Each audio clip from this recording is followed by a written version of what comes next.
don't be average, and really study and go through and learn names and understand and collaborate, see where designers are going and what designers are doing, and then make your own aesthetic out of it.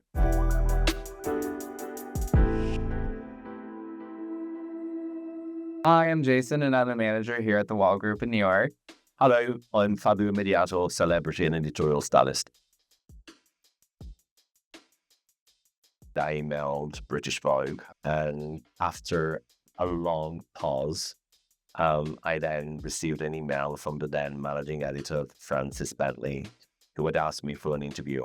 I was only meant to be there on a 3-week assignment to work on the Tim Walker Christmas guide and photo shoot with Claire Moss. By the time my 4-week stint came to an end, I went to the office of Fran Bentley. She felt it was a waste to let me go, and she sent me off to the building across the road on Condé Nast International to assist the fashion people. It was the golden days. Yeah. I entered with no knowledge and zero expectations I was even going to last.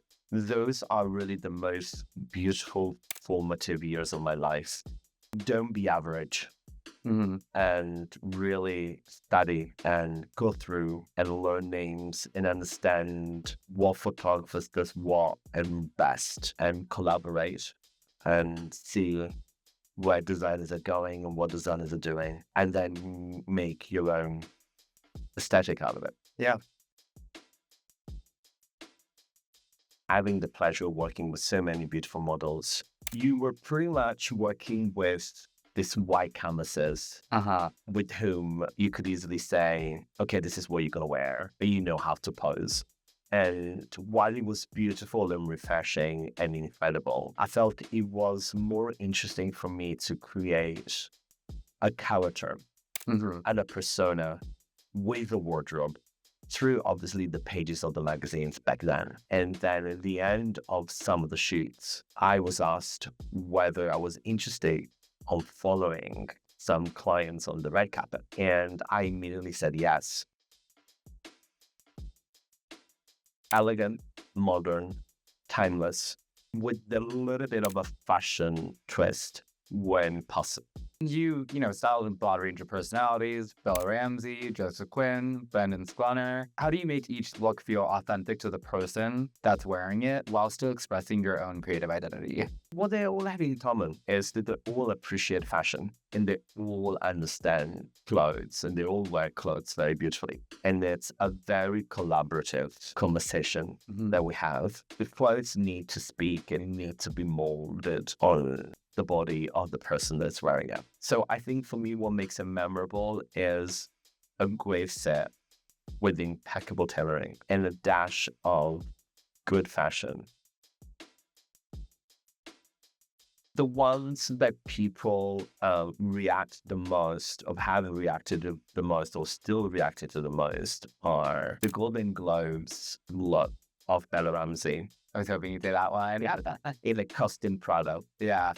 A few other Tom Brown and Prada moments that we've done with Bella Ramsey for some of the last of our press tour. The entire press tour with Joseph Quinn of the Fantastic Four, which has been a memorable and an incredible journey, both on a professional level and also personal level. The look on Rufus Sewell, but that's because he's handsome and people just love him in general, but he also looks handsome in that beautiful Brioni look. Every time that I use Tom Brown on Patrick Ball, it seems to go down very well because I think there is such a contrast between his classic look and the fashion and quirky Tom Brown aesthetics. It works really well. There has been a couple of looks for my client, Rarid Molika, that were done in Loewe,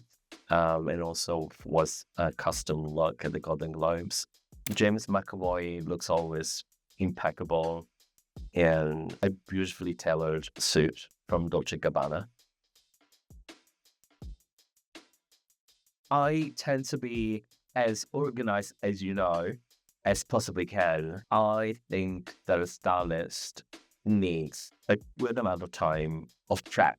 Of course, I make miracles happen because I already know them. Yeah. And I already know what they fit, what they like, the brands to go to. And so I can manage expectations and very tight deadlines very, very quickly.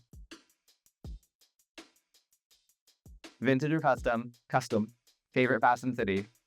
Milan. I knew that. I called that one most underrated wardrobe staple. Flip-flops. Love that. One word that describes your style aesthetic. Evident. Dream campaign collaboration. This is Fabio's world. We're just, it's there. A Prada campaign. I'll pitch them right out to this. Biggest red carpet pet peeve? Socks in a loafer. Especially white socks. And excessive nudity. To be able to be represented by the most well-known and respectable and go-to agency, both within the fashion, but also particularly for celebrity styling, which is not something I had started with. So I needed, and I still need, encouragement and support because it's newer than editorial styling in my world. And so it feels a real honor to be able to be represented along an incredible roster of other very talented and worldly renowned celebrity stylists. Okay, great. Well, Irene, I guess that's it, right, guys?